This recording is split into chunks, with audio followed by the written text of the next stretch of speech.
Faten dalatetio,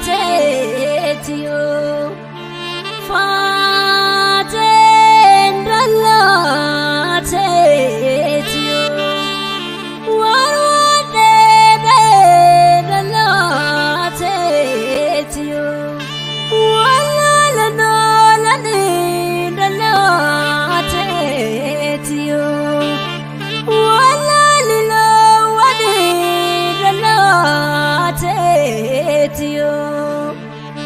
Faten dalatetio, walala wani dalatetio, duru shulati dalatetio.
Akkam jirtan daawwattoota keenyaa kan wajjin jirtan hadhaa waltajjii marii irratti deebinee jirra. Sagantaa keenyaa kan yeroo adda addaa darbu.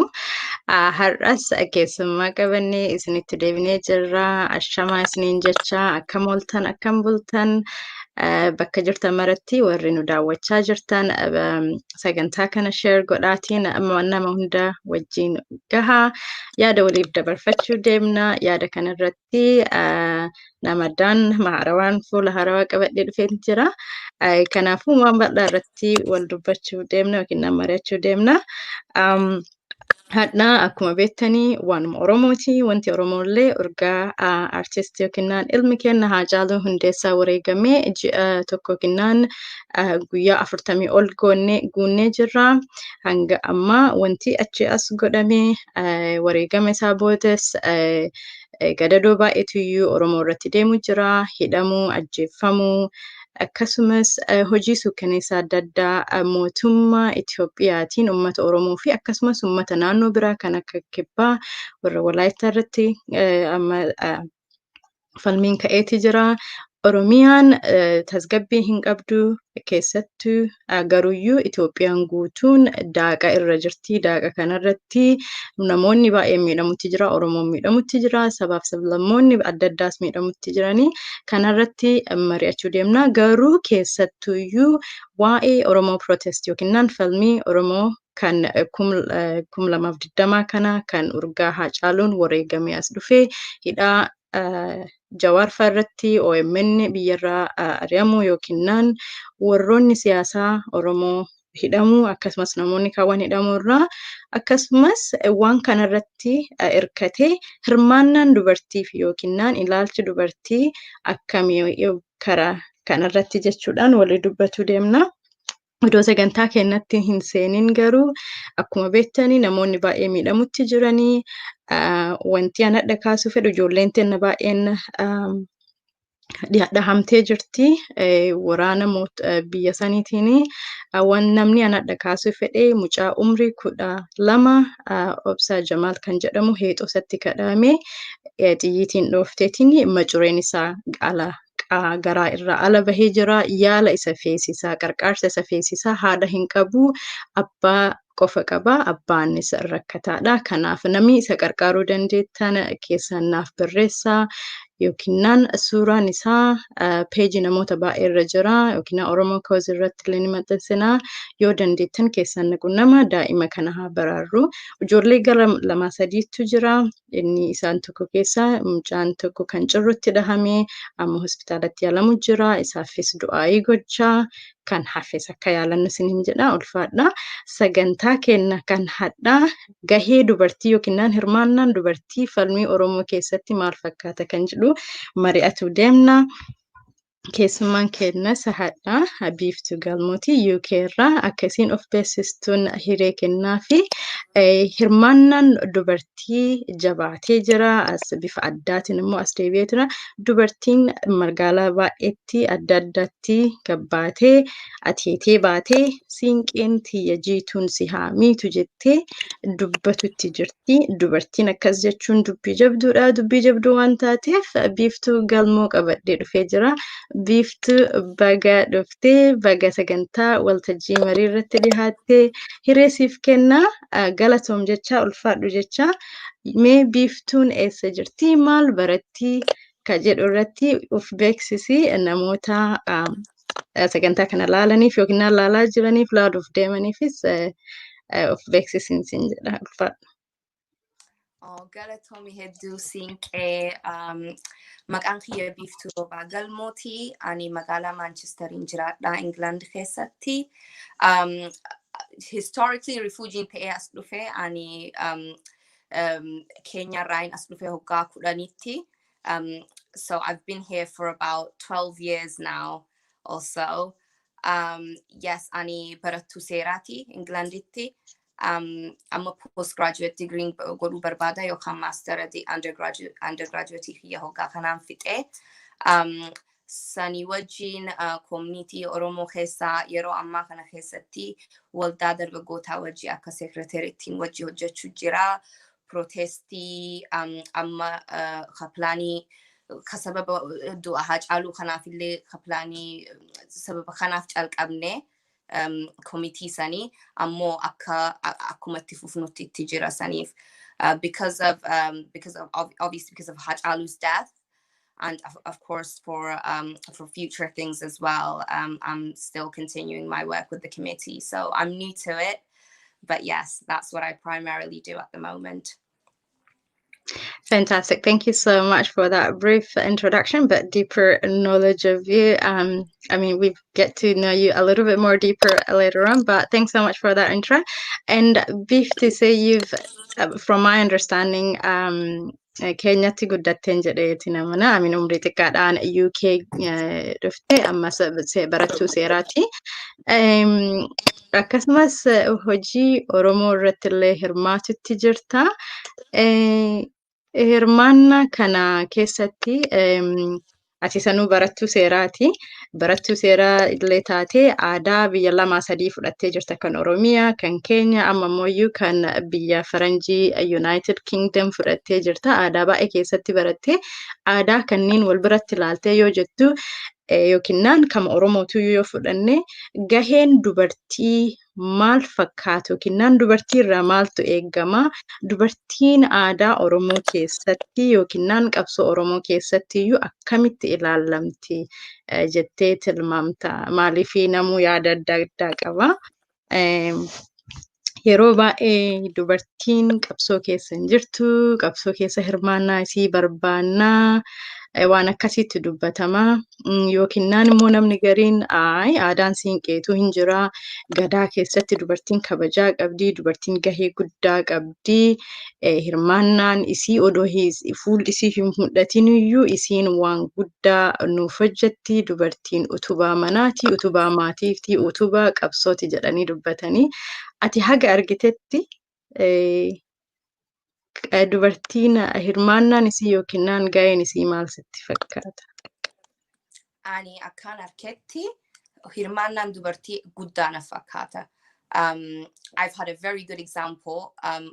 I just have to look at my mom to see the contribution Oromo women make to the Oromo cause. Sanif jecha it's true. Dhugaadha Oromoon Oromos do say that. Oromon akkasni jetti ammo it's obviously different. There is one thing in saying something and actually the reality can be quite different. But yes, ani Oromo biratti dubartiin kabajaa guddaa ni qabdi niin ja'a. Oromon collectively dubartiif bakka kannuu ni barbaaddi ni kabajjii aadaa dubartii ni kabajjii waan hunda ni kabajjii ammoo bakka barbaachisaa sanitti hin mul'attu dubartiin Oromoo. Sababa hedduu jira waan isin hin mul'anneef ammoo dubartiin Oromoo hedduu hojjetti. We do a lot of work. I mean, just look at the different organizations that women are involved in, the things they do. Women's Marchi, kana qofa laali, dubartumaatu walit dhufee, organized ta'ee, waan meeqa godhee. For instance, shortly a little after Hajalu's death, dubartiin Australia, they were one of the first ones to do something very, very quickly. And so that there's that aspect of it as well, where the women are very, very proactive, very quickly as well. They are organized in some countries. They have a strong foundation, and of course they will come to how they got there. But Oromo women, I think in general, they get a lot less credit than what they deserve. Namni hundi akka dubartiin Oromoo hojii hojjettu ni barbaadanii akka Oromoon space Oromoo ummata Oromoo keessatti akka isin space qabaattu ni fedhanii. We push women to be in positions of power in terms of making it in the Western world. We push girls to be educated. I've not heard anything bad as a woman living in the Oromo community. Namni hundi, they've been very encouraging to me from when I was very young. They push people, I think, irrespective of gender. We kind of have that, which is a very good thing just as a people. But in practice, it can be very different when it comes to living in the community and having spaces in the important organizations, whether it be political organizations or social organizations.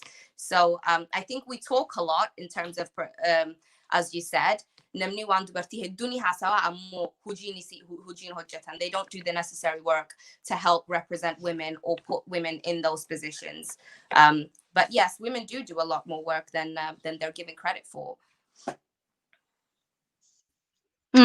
Ulfaadho waan yaadachiiste beektaa yeroo baay'ee sagantaa Oromoo keessatti waan dhuunfaa kiyya irratti arge yeroo baay'ee dubartiin bakka walgahii hin jirtu yookiin bakka marii sanii hin jirtanii hin jirrus dhugaa dubbatuu fi ani amma yeroo baay'ee waan Oromoo kanarratti yoo hirmaadhu kijibaa miti harka 99 yeroo baay'ee namni 10 yoo jiraate 10 san keessa ani dubartii ta'eetiin argamaa beektaa yeroo baay'ee garuu dubartiin fuulaan yookiin qaamaan achi ta'uu hin qabdu. And I always argue this point. We don't have to be physically there because achi ta'uu hin qabnu maaliifi I always say if you are there, if the son or the father or the husband is at the meeting, it's because the woman has allowed you to.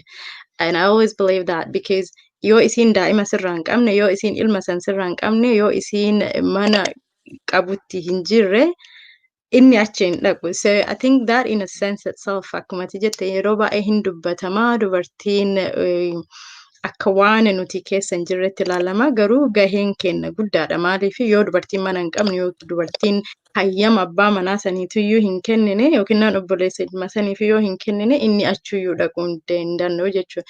So isiin waan mana keessa jiru mara waan biizinasa alaa cufa walitti qabdeetiin isa mootii bakka sannaa taa'ii bakka sanii dhaqiitii waa'ee Oromoo mari'adhuu jette hayyama saniin inni bakka san gahee jedheen ta'in amanallee akkuma ati jette yeroo baay'ee dubartiin haga goone jechuun kireeditiin hin argamu yookiin yeroo baay'ee hin irraanfatama gaheen kenna.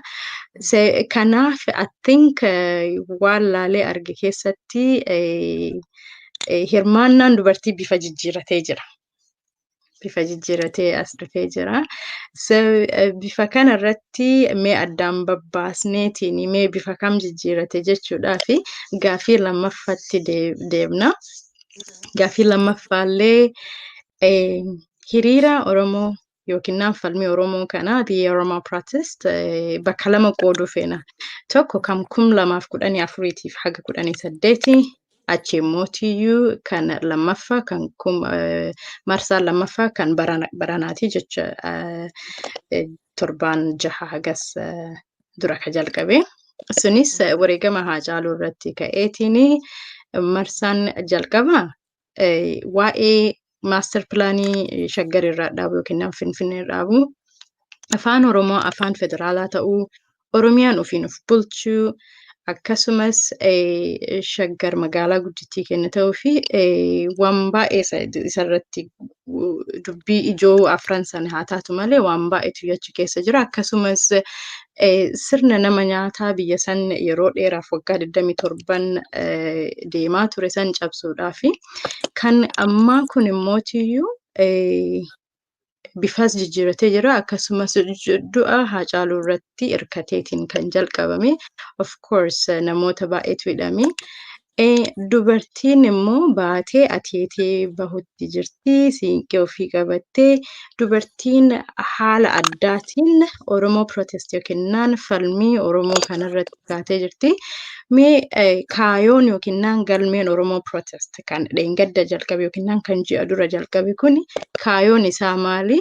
Akkasumas dubartiidhaaf keessattuu maaliifi dubartii barkum 2018 biyya turaniini Prime Minister Muummichi Ministeeraa Abiy Ahmed kan sirna nafxanyaa amma oofsisaa akka jiru kuni paarlama yookiin caffee mootummaa dhibbeentaa 50 dubartiif filachiise jedhanii akka malee kabajaa gammachuu baay'eetu ture.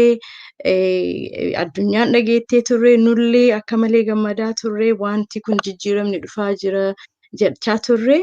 Kan si dinqu immootiyyuu bakka dubartiin dhibbeentaan 50 paarlama yookiin caffee keessa jirtutti keessattuu namni akka Adaanech bakka san taa'eetiin as garagalee immoo Oromoo bara kanatti bara silaa jijjiiramni dhufe jedhu keessatti dubartiin gudeedamu ulfaan gudeedamu ilma garaa baafachuu haati irraa ajjeefamu kanatu nu mudatu jira. Kanaafuu what does it really mean when we say Oromo Protest, not only for the general public, particularly for Oromo women at this particular juncture? What does it mean, or what is the objective of the Oromo protest? So, objectivin Oromo protested overall, bilisummaa fakkaata, the right to self-determination. It's been massively difficult, and we've dealt with inhumane treatments under various regimes. None of it's worked. And so overall, that's what we're going for. But as Oromo women, I think ours is also the same thing. But of course, as Oromo women, we want to be liberated in the context of us in our day-to-day lives as Oromo women. So any sort of issues that we deal with that oppress us and we're discriminated against as a result of our culture, traditional customs and norms, and so things like that, for me at this point in time, I can kind of speak from a personal perspective. When I participate in Oromo protest, of course I am speaking as an Oromo, but I'm also there in my capacity as a woman. I'm taking up space amongst the Oromo people as a woman. I'm letting my feelings be known. I'm being vocal, and that is a big thing because we've not been given that in a very long time. Nobody's ever facilitated to Oromo women that much. Like you said, we all talk and say dubartiin cimtuudha, dubartiin aadaa bareedaa qabdi, dubartiin akkana, dubartiin akkasi, but it's different when you actually go and occupy that space. So this is a fight for freedom as well for Oromo women within the Oromo community. For us to earn respect, for us to be organized, for us to be seen as equals, for us to take up, even after this, hopefully after this movement, we want to continue doing this as well, so we can break into break into places where we've not been given we've not been given spaces, such as political organizations to begin with, which is a massive thing in our community. Women are so massively underrepresented. I mean, I can't think of any women, you know, from the top of my head. That's how little representation there is in terms of politics. Oromo women in politics, Oromo women in other organizations, even that have those that have nothing to do with politics as well. Oromo women in religious settings as well. So there's so many things that we're demanding when we are participating in these protests. We are being seen. People.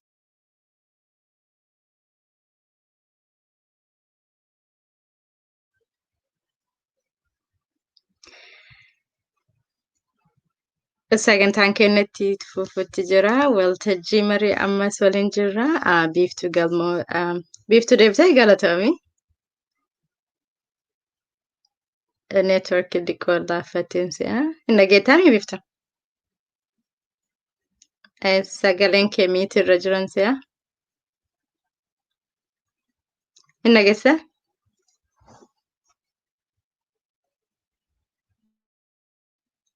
Sagaleen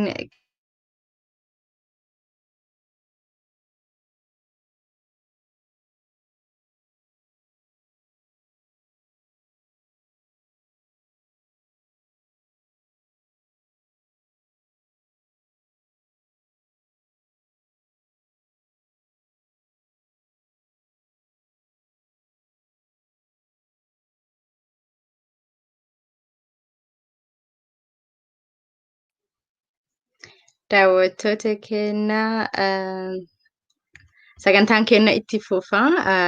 Rakkoo teeknikaa nu mudate itti deebina. Biiftuun odoo kaameraa irraa hin bahini, sagantaa irraa hin bahini, waan lama falmutti jirra. Tokko Oromoo protest akka Oromootti guutuu falmutti jirra. Lammaffaa ammootiyyuu akka dubartootaattiyyuu maqaan keenya dhagahamuu malee argamutti hin jirru. Kanaafuu hiriiras yeroo ba'utti jirru sagantaa adda addaa irratti hirmaatuu qabna. Hirmaannaan dubartii maqaa qofaan odoo hin ta'in qaamaanis argamnee sagalee keenya dhageessisnee akkasumas hirmaannaa kana jijjiiruu qabna. Maaliif yeroo dheeraadhaaf sagaleen keenyatu dhagahama malee hagas mara bakka san jiraanneetiin murteen fudhatamu. Murteen warri kaawwan godhan murtee kenna guutuu ibsuu dhabuu ni mala. Kanaaf dubartiin hirmaannaa isii Oromoo yookiin qabsoo Oromoo keessatti jijjiiruuf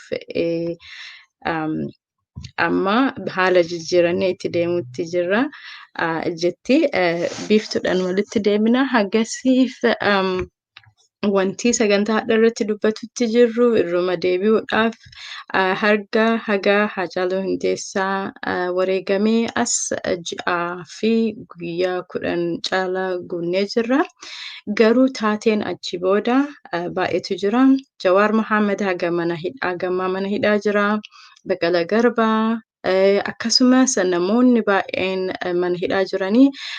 Kan nama gaddisiisu immoo namoonni akka joornaalistaa yookiin gaazexeessaan Yaasin Jumaa fa'aa mana hidhaatti COVID-19 qabamee jira jedhameetii waan odeeffamutti jira. Namoonni baay'een koronaadhaan qabamanii yeroo dhibee kanatti sirni Abiy Ahmed sirni nafxanyaa inni adeemsisaa jiru nama baay'ee miidhutti jira. Maaliif kun mana hidhaatti, kun mana isaa keessatti miidhamutti jira. Kanaafuu dubartiin baatee Oromoon guutuun bahutti jirti. Keessattuu garuu dubartiin nagahee jira. Ilma kiyyarraa ajjeesuun, ilma kiyyarraa dhabamsiisuun, hidhuun yookiin intala tiyyanarraa gudeeduun gahaadha. Gahee jira. Hifadheera waan kanaa jettee dubartiin siinqee qabattee bahutti jirti.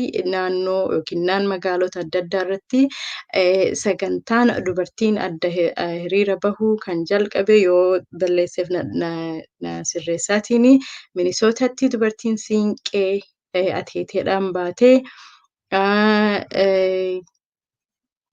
Noornbergitti illee bahanii UK'tti illee Switzerlandtti illee dubartiin harka guddaa waan kana yookiinnaan Oromoo Protest yookiinnaan hiriira adda addaa irratti gahee guddaa taphataaran yookiinnaan dirqama fudhataniitiin sagantaa kana akka milkaa'u waan baay'ee godhutti jiranii. Kanaaf hirmaannaan dubartii bifa jijjiiratee as deebi'eera isiniin jenna. Yoo dhageettanii yookiinnaan argaa jirtanii dubartoonni kan gudeedaman biyyatti argaa jirtanii, namoonni hidhamutti jira, ijoolleen daa'imman haga umrii 11, umrii 12 ijoollee kichuu hidhamutti jiranii, ajjeefamutti jiranii. Kanaafis wanti ani amma sagantaa kanarratti himuu fedhes yabootii maallaqa walitti qabamaatu jira. Kan dhageenyillee ijoollee kana qarqaaraa namoota baay'eetu rakkatutti jira. Analeestii goruutti jira namoota haga danda'u namni keessan naaf ergu hagadhaa gara nama 548 natti fakkaata. Hagammaa kan walitti qabne abdii wajjin Oromo Cause Page irratti post godhuuf deemna. Nama 500 kana kuun hidhamee kuun ajjeefamee jira. Ammas hidhaan itti fufeetiin jira. Rakkoon baay'een itti fufuttiin jira. Kanaafuu sagalee akka taanuuf kaan immoo qarqaarree akka yookiin yaalaman wal'aansoo akka argatan namni dandeettan waan dandeettaniin bira dhaabbadhaa Oromoo biyya jirtu isiniin jechaatiin sagantaan keenya itti fufaa. Kanaaf dubartiin haala jijjiiratteetiin hiriira biyyaa rakkoo biyya deemaa jiru kanarratti hirmaannaa guddaa waan godhaaraniif kanarratti akkamiin wal qarqaaruu dandeenya, akkamitti galma gahuu dandeenya irra ka jedhu aniif biiftuun walii mari'achuutti jirra. Biiftuun deebitee jirti. Biiftuu hiree siif kenna. Ulfaadhu deebi'uu fi keetiifi. Kanaafuu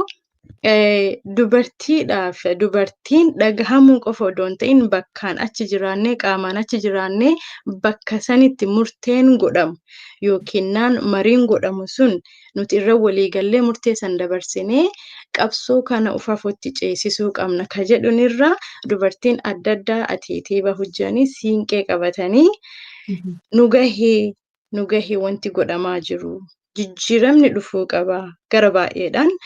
Oromoof falmaallee ofiifillee falmaa jirraa jetteetiin akkas jedhaa turtee dhumarratti akka itti fuftu hiree siif kenna galatooma. Okay, yes.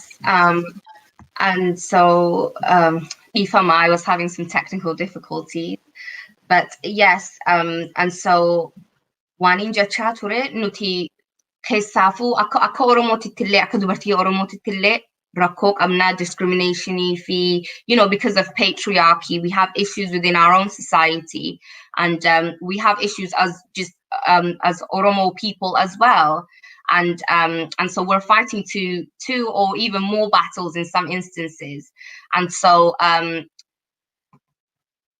think the most important thing to me is wanni barbachisan in order to help aid women in this is namni dhiiraa, they need to be really proactive. They really need to if we ask for those spaces, if we ask to be put in those spaces, if we make ourselves available, they need to facilitate to that, or even go further, push us, make us be there, because dubartiin Oromoo jabaachuun, dubartiin Oromoon bakka guddaa gahuun, it helps the Oromo cause. So it's in our best interest to ensure that Oromo women advance in every sense, and that they're heard around the world, that they're heard within our own organizations as well. So I guess that would be my kind of main thing, is that yes, we are struggling as Oromo women. We're dealing with struggles upon struggles as Oromo women in the Oromo community, as Oromo people in Ethiopia or in Africa, as refugees. I read somewhere that women make up the majority of refugees that flee the country. Sanif jecha rakkoo guddaa dubartiirra gahe sanif jecha hojiin nuti godhuu qabnu akkasi guddaa ta'uu qaba. We need to be proactive. We can't be passive. So that's really what I'd have to say in regards to that. I mean, there's just so much, but yeah. Okay, beautiful. So you're saying there are two layers of Oromo protest, say particularly for the women. It's to do with the generic, the quest. I guess the quest for the Oromo protest is obviously to release people like Jawar out of prison, and obviously stop the detentions, and ensure that the Oromos have the equal representation in that country as they so deserve it, and also that there would be a fair investigation into the assassination of Haj Ali Hundesa, and also the election to go ahead because it's indefinitely been, being cancelled, I should say. And obviously to stop this dictatorial regime that has just, restarted really, which is such a it's devastating. It's shameful and really devastating to be in this particular situation in 2020, which is and even to make it worse, with someone who's a Nobel laureate actually leading Ethiopia at this time, to be reversing the whole country back to 1800s. It's such a shock, but I guess this is the reality we're facing, and hence the women have come out and say, we have had enough of this, and we're going to change it, and we're going to move it forward. So in essence, we're saying that is one thing. The other thing is Oromo women have been heard, but they need to be in the space to actually say, I need to be part of the decision, and if you make a mistake, I'm here to correct it. And I really want to ensure that I have actually made these decisions, and I will be responsible for the consequences. And you also mentioned that we as women, we make majority. We bear the problems of the world. To be honest, so just going back to the Oromo protest in this context. There's a lot of crimes going ahead in Oromia.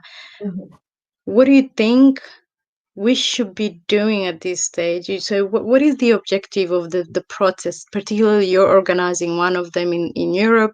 You're actively working with Oromo Youth Association in UK, Manchester, I'm supposing. What is the objective? Break it down for me. What do you want to achieve on the next protest that you are organizing? What do you want to achieve? What do we want to achieve as an Oromo? I think one of the big, I think for me is, yes, I want it to be visually spectacular, in the sense that I want women to be at the forefront of the protest. I want them ufata ada, ufatani. I want them to hold their sinkes if they have some, to be very proud and just be seen as Oromo women at the protest. But the other objective, I guess, is for them to have that sense of, we're here and we're taking this, and for them to feel like they can take a lead in this kapso as well. That is my hope. As much as, showing up at the protest and chanting and really getting our message across is very important. The other thing that I think is important as well is for people to leave there, especially the women, to leave there with a sense of self, a sense that they can accomplish something together. One of the ways we're helping do that is that from the very outset, women are the ones that are organizing this. Of course, with the help of men who play different roles in and around the community, but women are the ones that are collectively getting together, irrespective of whether they belong to any particular organization, be religious or political. That's how we've decided to do it here. Just women in the community around the country, banding together, whatever it may be, creating a WhatsApp group and putting everybody in there. But the main thing is for them to know that they can do something from start to finish.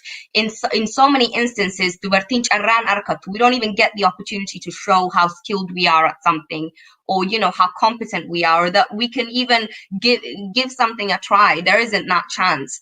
And with things like this, you can see women banding together, raising money for these things, going to the event, and then afterwards talking about what happened at the event. And it's very, very encouraging, and it's a wonderful thing to see women taking the Oromo cause into their hands which is, you know, there's this thing where if you look at the Oromo issue, you always see men talking about it. It's always the men that are visible. But I genuinely believe in the background work is done by women, of course by men as well, but I feel like women play a bigger role than they're made out to be, than they're ever given the credit to, and they never even expect to be acknowledged as well. We've come to just be okay with that.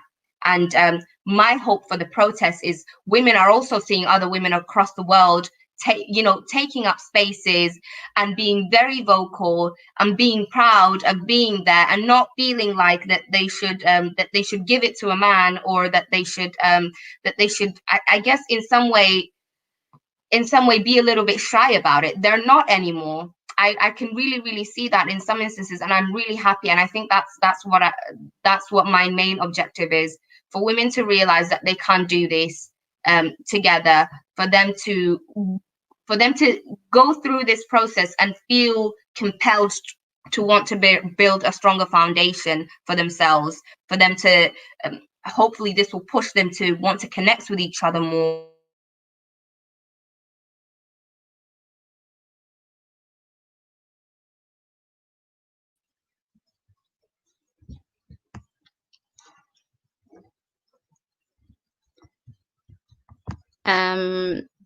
Sagaleen biiftuu narraa badee jira. Biiftuun kan jedhaa jirtu biiftuu galmoo Manchester jiraatti. Sagantaa hirmaannaa dubartoota keessattuu warra hiriira Manchester godhamuuf deemu UK keessa godhamuuf deemu irratti dubartoota baay'eetu hirmaatuuf deema. Dubartootatu waan kana qindeessaa jira. Waan hiriira kanarratti aadaa Oromoo uffata aadaa Oromoo godhatanii siinqee isaanii qabatanii wanti hirmaannaa yookiin hiriira kanarra keessa argatu feenu keessa of course falmii irra jira. Wanti nuti falmu jiru, wanti nuti morkutti jiru immoo waan biyya keessa jiru hojiin naftanyaa kan biyyatti dalagamaa jiru akka dhaabbatu, ilmaan keenya kan mana hidhaatti guuramaa jiran, kan ajjeefamaa jiran, kan gudeedamaa jiran akka hojiin sirni sun dhaabbatu sanirratti. Haa ta'u malees dubartiin Oromoo mootii wanti hiriira kanarraa baratuu qabanii yookiin baratuuf deemanii waliin dalaguu, waliin wal hirmaachisuu, hamilee walii ta'uu, akkasumas tooftaa addaa qabsoo Oromootti dabaluudhaaf yookiin gahee irraa ol aanaa san kan duraatti caalaa akka dalaganii fi kanaafi karoorfamutti jira.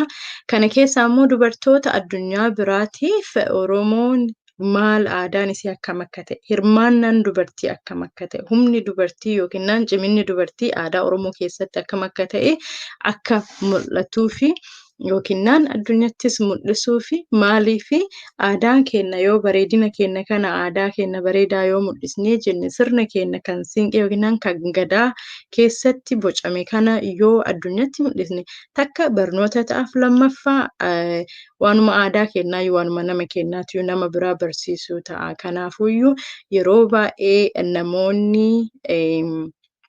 addunyaa irratti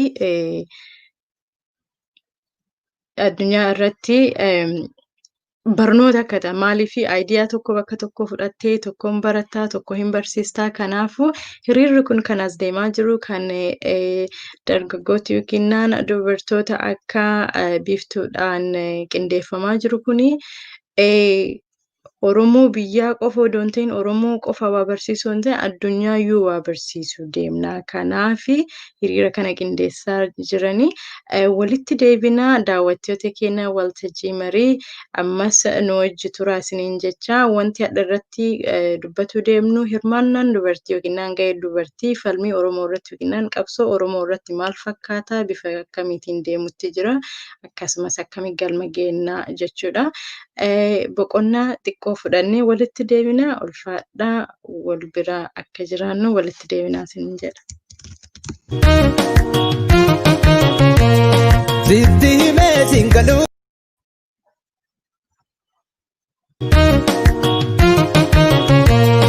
sitti himee singaluu leenji dhufaa jiru dhufnaan siniluu sitti himee singaluu leenji dhufaa jiru dhufnaan siniluu sitti himee singaluu qeerroon dhufaa jiru dhufnaan siniluu sitti himee singaluu qeerroon dhufaa jiru dhufnaan siniluu.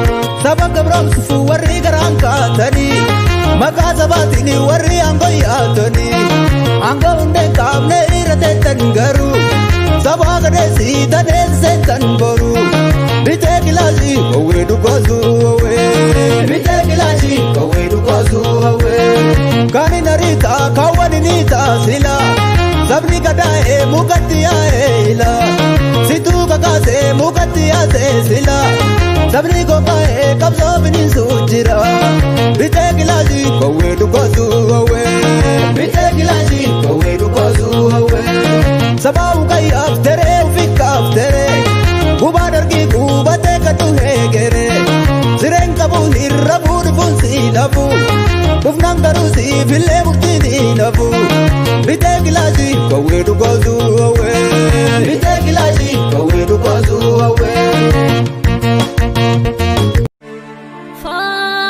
Fateen dallaateetiyo Fateen dallaateetiyo warwaadheedhee dallaateetiyo walaalanoolanii dallaateetiyo Fateen dallaateetiyo walaalanoolanii dallaateetiyo duruu shoolatii dallaateetiyo.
Hello, Vifty. Welcome back once more.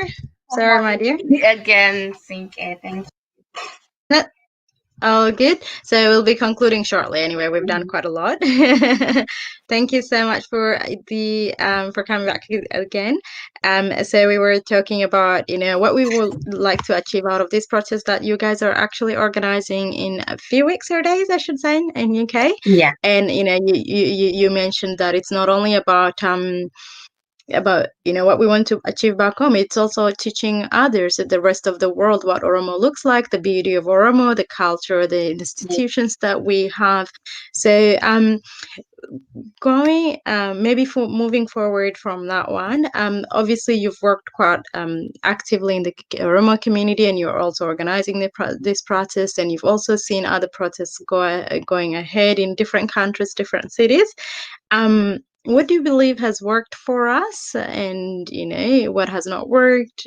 Just briefly, I guess. Wantootni milkii ta'anii bareedatu jira, wantoonni immoo hin milkoofne jira. Waan maal baranne akka dubartootatti yoo laallee jenne wantoota irraa barannee ufafootti immoo tiyyuu tooftaalee adda addaa kan fayyadamuu qabnu ka jettu maal siif fakkaata Biftu?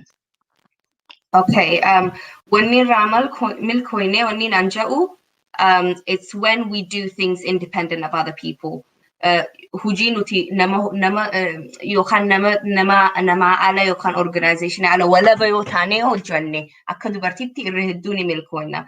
I think amongst one another we do have a good, a good level of understanding of each other's needs, and so in a way we're able to kind of actually do a lot ourselves.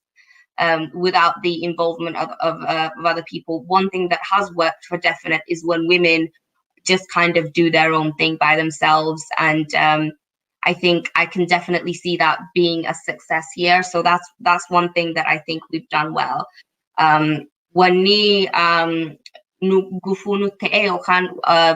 Things that haven't worked, I would say, is when I guess it's when people are supposed to help us, or they're just there and they look like they're helping us, and this is mostly men, it's stuff like that. I think it becomes a massive issue for me. And of course, I've seen it in organizations that I'm involved in, where it's if we go into something that already exists, most things that already exist within the Oromo community are built by men for men, and so that's where my issue is. It seems like a fallacy. It's not really there to represent our needs. Our needs haven't been represented in the past, and so that's why we have to build it from the ground up. Which is why, in most instances, it's always a good idea for women to do things by themselves. And it's also good practice. We've not been allowed to do that, and so yes, I suppose that's one of the major things I'd say is be independent, do it on your own, and it almost always works out. You have to be strong, and you have to kind of go through it. Another issue that I've identified is that the men have a problem with when women are doing stuff. When women are succeeding on their own, they seem to kind of see that as a threat to them and the positions they hold. They don't really see it more of a collaborative thing. All women are doing well. They can do well alongside us. We can all do well together.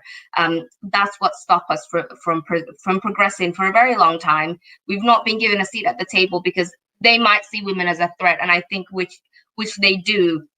So that's another issue that we need to overcome in regards to our problem and how we can, I guess, advance the women's cause, the Oromo women's cause. I don't want to just completely put it on men, but they have been a complicit in the problem. Okay, I think Ebba is going to just end the whole interview if we keep on mentioning men. So wantoonni milkoofne dubartiin walii galtee bilisaan siyaasaa miti, amantiinii miti, oromummaa irratti hundoofne akkasumas jajjabinnaa fi dandeettii dubartii irratti hundoofneetiin bilisaan waan dalagaa turree fi sun milkii nuuf ta'eera jedhaa jirta. Anis akkasuma argaa sitti yoo ilaalte yeroo baay'ee wanti an arge garuu dubartiin yoo hojjette akka malee nu jajjabeessan, hamilee guddaa qabna biyya kanatti.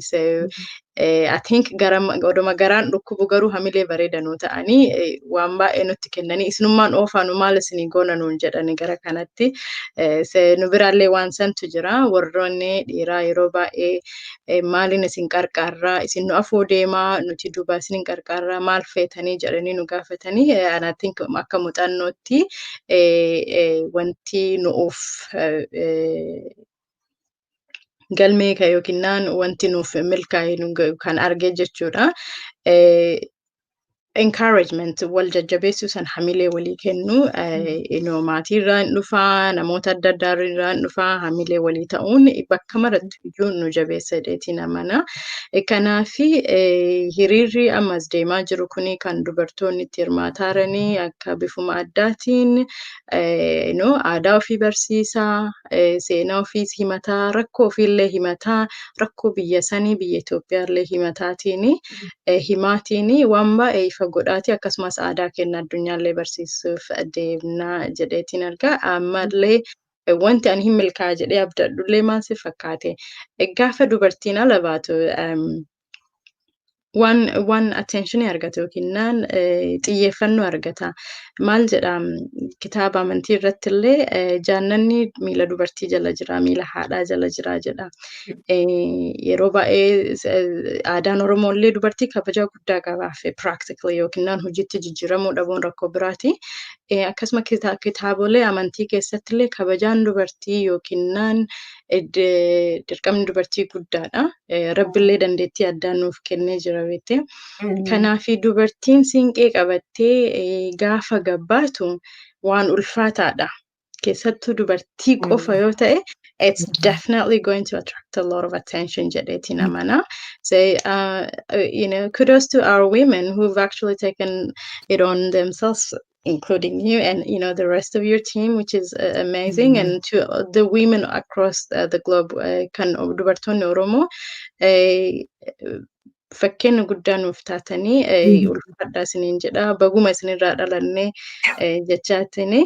Maaliifi dubartiin jabinna yoo suuraa argitee jirtu dubartiin ulfaa baatee ilmiitii kaboruu bilisaan akka dhalatuuf falmuuni. It's amazing who does that. That was an amazing Exactly. Yeah. And that's also another thing I wanted to say before my technical difficulty malarkey is that Oromo women, we have such a vested interest in the cause. It's not to say that other people don't, but we're the mothers. The pain that you feel is different when you lose a son. Nobody can ever kind of explain that. It's only a mother that's able to feel that. And so many Oromo mothers suffer like this. They lose their kids. They do everything they can. They raise their children in extremely difficult circumstances.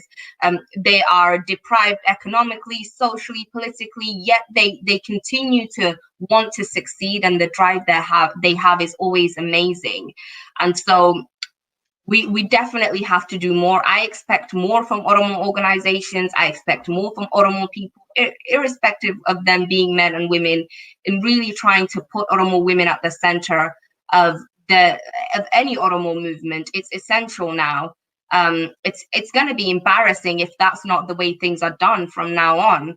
We can't just call on women when there's a crisis and then not give them the space when everything is fine. Which is what the issue always seems to be.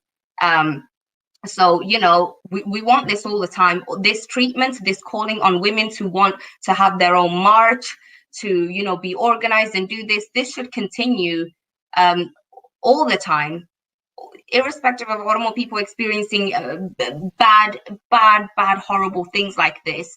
Because then we'll be in a better position when we are dealing with devastating things like this. We would be far more empowered then, because we'd already started a long time ago. So I hope it keeps going. Oromo women are amazing. They have dealt with a lot. I think they are probably the most marginalized people out of the all, whoever comprises the Oromo people. Exactly. We have dealt with so much. And it's enough now. We want to come out there. We want to take up those spaces, whatever it may be. We want to be involved in it. And I'm really, really proud of of women like you as well for a very long time, that have been chipping away at this, taking up these spaces. Like you said, amongst 10 men, you'd be the only woman, but that's very important. It's very symbolic to see that. And it's also unfortunate that you have to be the only one there. But it starts with people like that, and then the rest of us can come and join, because we don't want to leave you alone as well. We don't want to see you being the only one that's fighting this battle, and people have just had enough. And nobody wants to deal with layers upon layers of problems. We want to be liberated as Oromo people and as Oromo women. We want to be respected. We want to be on equal footing. As the men, as anybody else. We want to be heard. We want our opinions to be valued. We want our concerns to be heard, and solutions to be provided. Many of the things we can provide solutions to, like making space in organizations. For instance, when I first wanted to join a youth association in this country, it comprised of a team of men that were already on a football team. So they just kind of took one thing and put it elsewhere.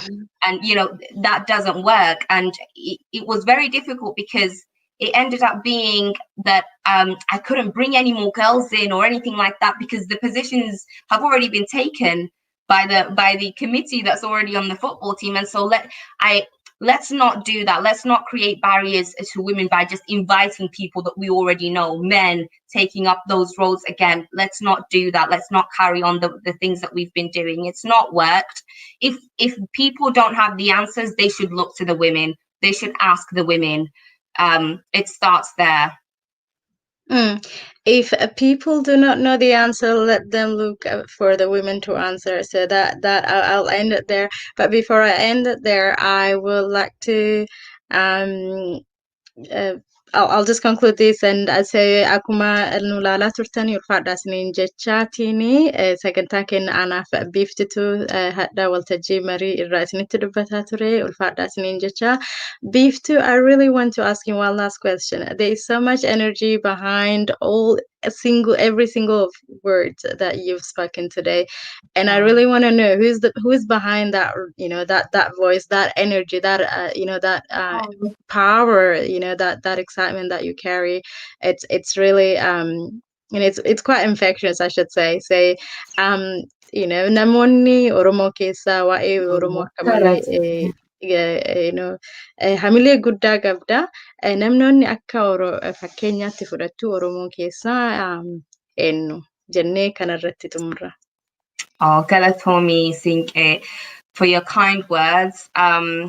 I've had so many examples. I've been very lucky to be raised amongst Oromo women. That's all I say. I think for me, that is synonymous with amazing, with powerful, with whatever, good words that come to my mind.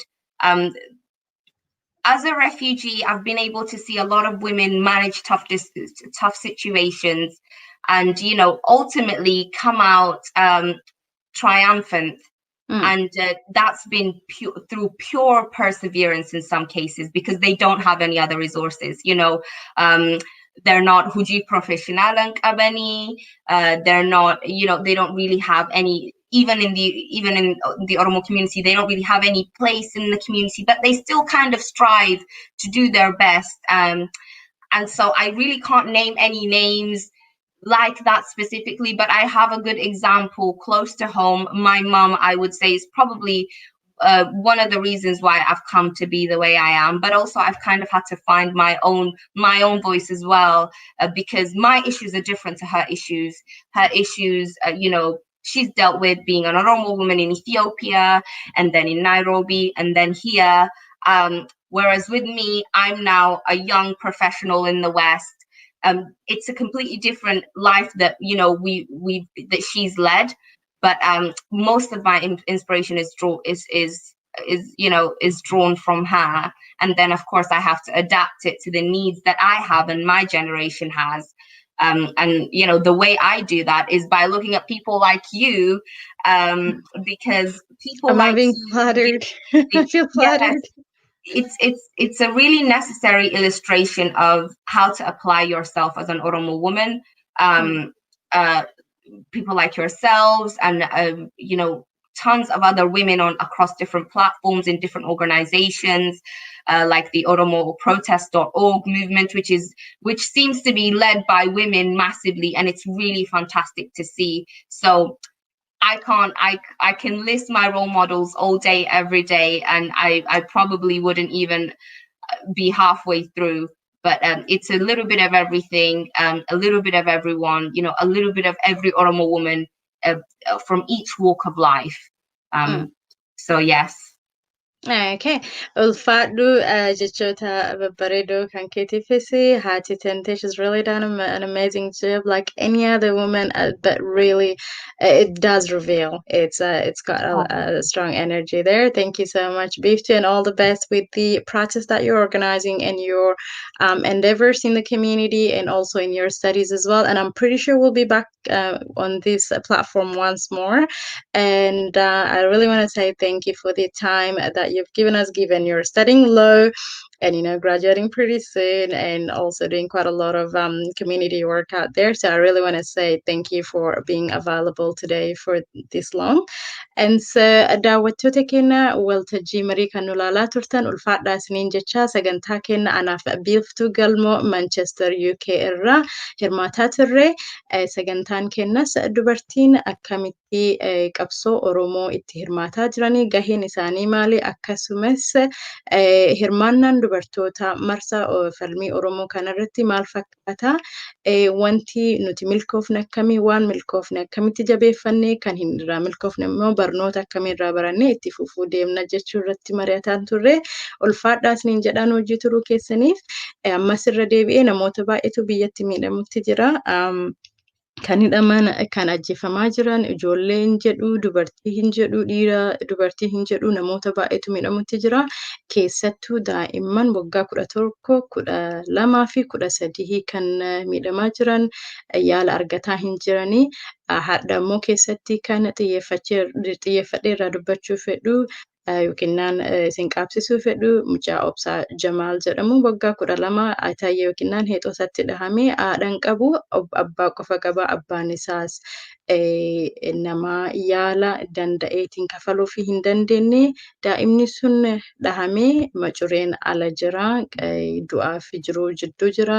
Namoonni gargaaruu feetan keessaan dubbisaa isiniin jecha sagantaa keenya har'aa asumarratti xumurra. Ulfaadhaa isiniin jecha yeroo biraa walitti deebina. Atis biiftuu galatoom. Galatoomii.